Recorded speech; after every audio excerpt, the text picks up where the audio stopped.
ફાસલો. લેખક અશ્વિની ભટ્ટ. પ્રકરણ 61. મોહનલાલ આમ તો આરએમપી ડૉક્ટર હતા, પણ તેનું નિદાન હંમેશા સચોટ રહેતું. તેમણે મારી માને તપાસી હતી અને પછી કમરો બંધ કરાવ્યો હતો.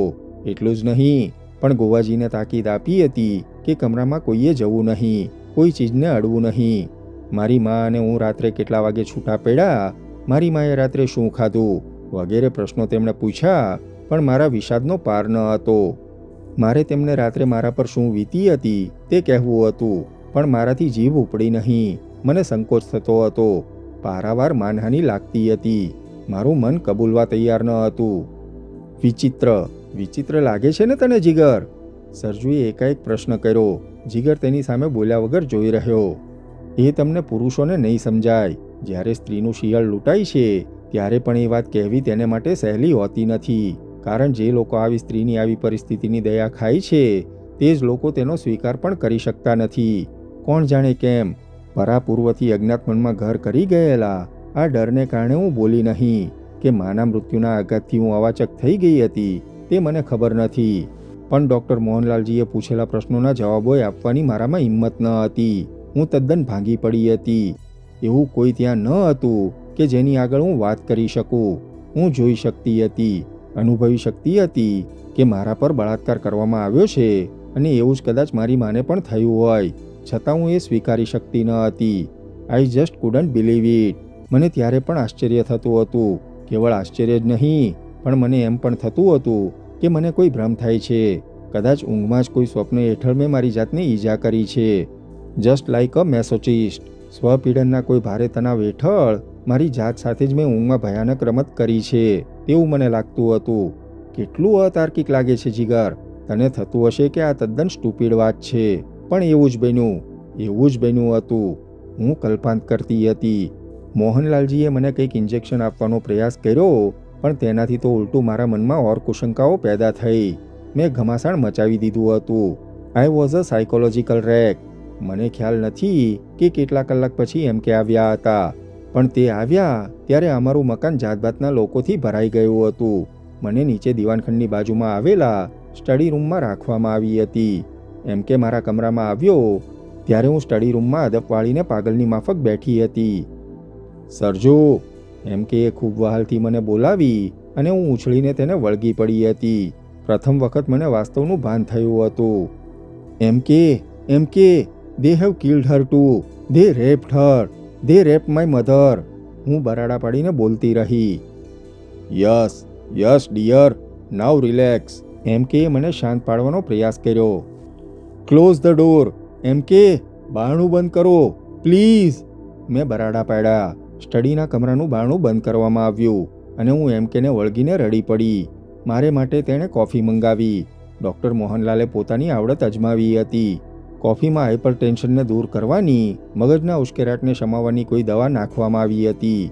એકાદ કલાક એમ કે મારી સાથે મારા કમરામાં એકલા જ રહ્યા અને મેં તેમને રાત્રે શું બન્યું હતું તે કહી સંભળાવ્યું.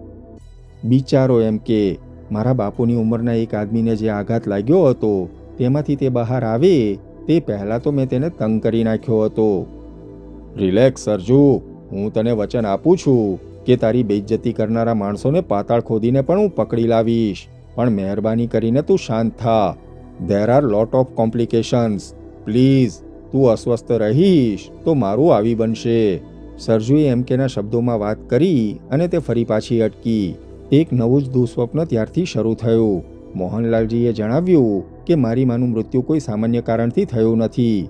તેના શરીર પરથી એમ લાગે છે કે તે પોઈઝનિંગથી મૃત્યુ પામી છે. તેના ડેથ સર્ટિફિકેટ બાબત તે અડીખમ રહ્યા. પરિણામે મારી માનું શરીર પોસ્ટમોર્ટમ માટે મોકલાયું. પોસ્ટમોર્ટમનો જે રિપોર્ટ આવ્યો તે તો વળી મોહનલાલજી કરતાં પણ વિચિત્ર હતો. તેમાં 2 શક્યતાઓ રજૂ થઈ હતી. વધુ પડતી ઊંઘની ગોળીઓ લેવાથી અને અથવા બ્લડ ક્લોટ થવાથી મૃત્યુ નીપજ્યું છે. એ રિપોર્ટના પરિણામે 2 જ પર્યાય રહેતા હતા. એક તો મારે મારી વાત કહેવી જોઈએ, જેથી મારી માનું મૃત્યુ એ આત્મહત્યા ન હતી પરંતુ ખૂન હતું તેવું ગણીને તેની તપાસ થઈ શકે, અથવા તો મારે ચૂપ રહેવું જોઈએ, જેથી માએ કોઈ પણ કારણસર આપઘાત કર્યો છે તેમ માનીને પોલીસ તે પ્રમાણે કાગળિયા કરી શકે. મારી પોતાની હાલત ગંભીર છે તેમ જણાવીને તાત્કાલિક તો મને સુવાડી દેવાનો નિર્ણય એમ કે અને મોહનલાલજીએ લીધો હતો. એમ કે કોઈને મેં કહેલી બળાત્કારની વાત કહી ન હતી. પોલીસે મારી માના કમરામાં રૂટીન ઇન્વેસ્ટિગેશન શરૂ કર્યું હતું. પણ સાંજ સુધીમાં જે ફિંગરપ્રિન્ટ્સ તેમણે લીધી તે કેવળ મારી માની, મારી પોતાની અને એમ કેની સાથે મળતી આવતી હતી. સાંજે જ્યારે મારી પૂછપરછ કરવાની શરૂઆત થઈ તે પહેલાં એમ કે મારા કમરામાં આવ્યો હતો અને તેણે એકાએક મને કહ્યું હતું, સરજુ, પોલીસને તારે કહેવાની જરૂર નથી કે તને રાત્રે શું થયું હતું. પણ એમ કે એ જ લોકોએ મારી માને. તારી વાત બરાબર છે સરજુ, એ જ લોકોએ તારી માનું મૃત્યુ નિપજાવ્યું છે. પણ તારી વાત એટલી અવાસ્તવિક લાગશે કે તેમાંથી બીજા પ્રશ્નો ઊભા થશે. મતલબ? સરજુ, પોલીસે મારી ફિંગરપ્રિન્ટ્સ પણ મેળવી છે.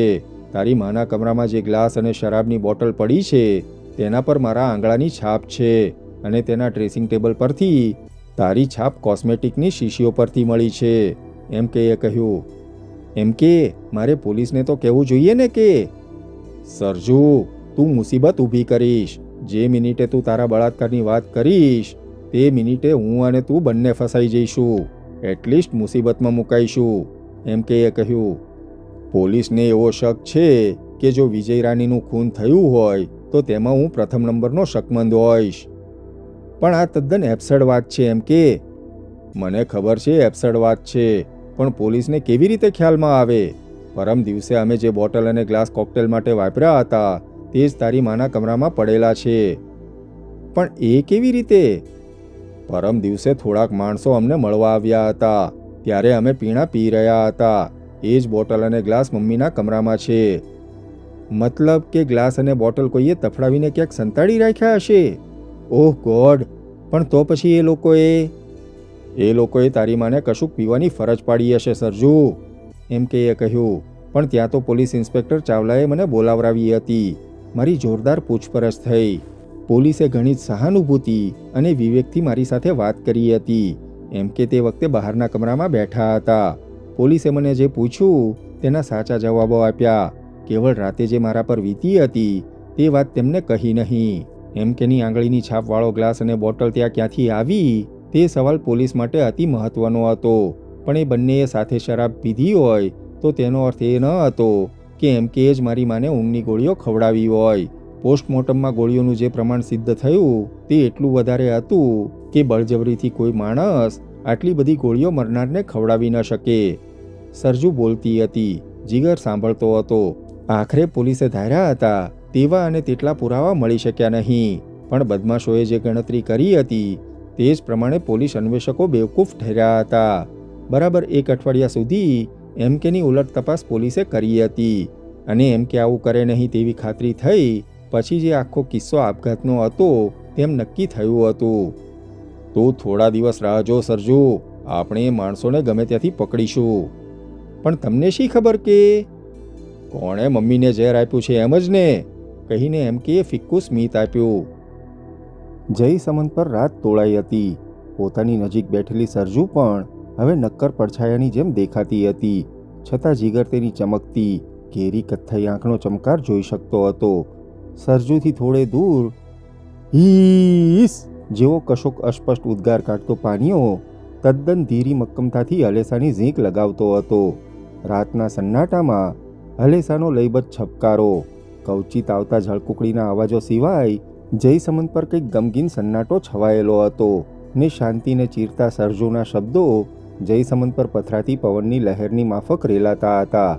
સરજુએ જે વાત કરી હતી તે આઘાતજનક હતી, દુઃખદ હતી, છતાં જીગરને અતાર્કિક, અસ્વાભાવિક લાગતી હતી અને સીનામાંથી નીકળતા સંવેગમય શબ્દો તેના હૃદય પર અસર કરતા હતા.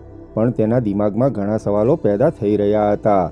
તેણે કંઈક આશંકાથી, કંઈક પૂછવાના આશયથી કે થોડાક સાંત્વનનો નિર્દેશ આપવાના હેતુથી સરજુના ઢીંચણ પર હાથ ફેરવ્યો.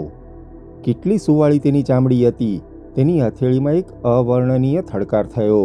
જેલમાં શ્રમ કરીને બરછટ થયેલી તેની હથેળીથી સરજુના પગની ચામડી છોલાશે તો નહીં ને? તેને વિચાર આવ્યો અને તેનાથી હસી પડાયું. તને હસવું આવે છે Jigar? That's possible. That's just anyone would feel. મને ખ્યાલ આવે છે કે હું જે કહી રહી છું તે કોઈ તર્કીન નવલકથા જેમ તેમ લખાયેલા વર્ણન જેવું લાગે છે તને. પણ એ સત્ય છે, કદરૂપું પણ સત્ય, અને સત્ય હર હંમેશ તર્કશુદ્ધ હોય તેવો નિયમ નથી. તું નારાજ થઈ ગઈ સરજુ, પણ તું જ મને કહે કે તારા પર બળાત્કાર થયો હોય, તે જ રાત્રે તારી માં ગુજરી ગઈ હોય, અને છતાં તું કે તારા પિતાના મિત્રને બદલે મારી માના ભાવિ પતિ તરીકે તે એમકેનું નામ લીધું હોત તો મને ખરાબ લાગવાનું ન હતું, સરજુ બોલી. હા, એમકે અને તું, તમારા બંનેમાંથી કોઈએ શા માટે પોલીસને વાત ન કરી કે? શું વાત કરું જીગર? શું હું એમ કહું કે રાત્રે મારા પર બળાત્કાર કરવામાં આવ્યો હતો અને એ બળાત્કાર કોણે કર્યો તેની મને ખબર નથી? બળાત્કાર થયો ત્યારે અને એ પછી પણ હું ઊંઘતી જ રહી.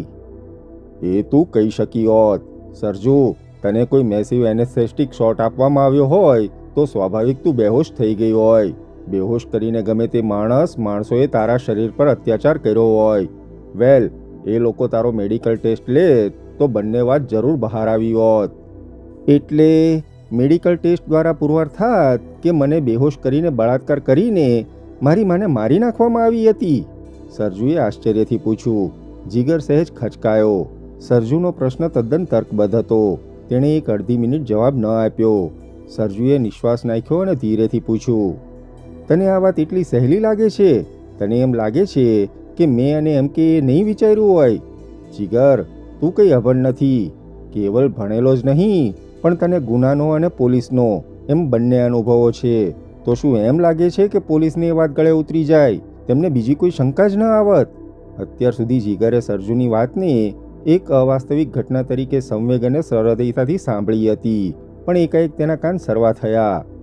The girl was talking sense. Yes, absolute sense. જીગરને પોતાને પોલીસનો, ઇન્વેસ્ટિગેશનનો, ઇન્ટ્રોગેશનનો અને પોલીસ હાઇપોથિસિસનો અનુભવ હતો. કેમ બોલતો નથી જીગર? સરજુએ પૂછ્યું અને પછી જાણે આગળ બોલતી હોય તેમ ઉમેર્યું, પોલીસ શા માટે માની લે કે હું સાચું બોલતી હોઈશ? પોલીસ પાસે કોઈ બેરોમીટર છે? જાદુઈ લાકડી છે? તેમને ગુના પકડવાના હોય છે નક્કર પુરાવાઓ પરથી, ઘટના સ્થળ પરથી મળેલી માહિતી પરથી, સાક્ષીઓના બયાન પરથી, સ્થળ પરથી મળી આવેલી નિર્જીવ ચીજો જે કહી શકતી હોય તે પરથી. Yes Sarju, you are right. જીગરે ઉદ્ગાર કાઢ્યો. વેલ, મેં કહ્યું હોત કે બદમાશોએ ઘરમાં ઘૂસીને મારા પર બળાત્કાર કર્યો અને મારી માને ઝેર આપીને મારી નાખી. વેલ, એ સ્ટેટમેન્ટ પરથી તપાસ થાત અને મેડિકલ એક્ઝામિનેશનમાં પુરવાર થયું હોત કે મારી માં ઊંઘવાની ગોળીઓના ઓવરડોઝને કારણે કે કોઈ એવા જ ડ્રગને કારણે ગુજરી ગઈ છે. મારી પણ તપાસમાં એ જ ફલિત થાત કે જાતીય સમાગમનો અનુભવ મને થયો છે. મારી તપાસમાં પણ ડ્રગ લીધાનું પુરવાર થાત. અને પછી શું? યસ સરજુ, જીગરને તેની વાત સમજાતી હતી. મેડિકલ રિપોર્ટ પરથી સાબિત થાત કે Sarju has undergone a violent or may be a normal sexual experience. પણ બળાત્કાર ક્યાંથી પુરવાર થાત? વળી સરજુની બાબતમાં સવાલ એ પેદા થાત કે ડ્રગ પહેલાં અપાયો કે બળાત્કાર પહેલાં થયો, કે પછી ખરેખર તે છોકરીએ કોઈ પુરુષનું પડખું સેવ્યું હતું અને બળાત્કારની વાત ઉપજાવી કાઢી હતી. ખ્યાલ આવે છે ને જીગર? સરજુએ કહ્યું.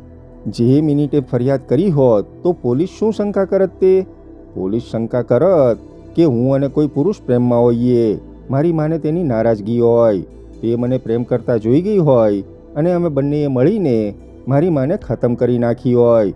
એથી પણ વધારે ભયજનક થિયરી પણ પોલીસે ઘડી હોત. હું કે તું પણ પોલીસ તપાસ કરીએ તો આપણે પણ એવું વિચારીએ, ધાર કે મારી માને પરણવા ઈચ્છતા એમ કે મારી માને પરણવા માગતા હતા, કારણ મારી મા પાસે અઢળક પૈસા હતા. પણ બન્યું એવું કે હું અને એમ કે પ્રેમમાં પડ્યા. આ સંબંધ મારી માથી છુપાવ્યો.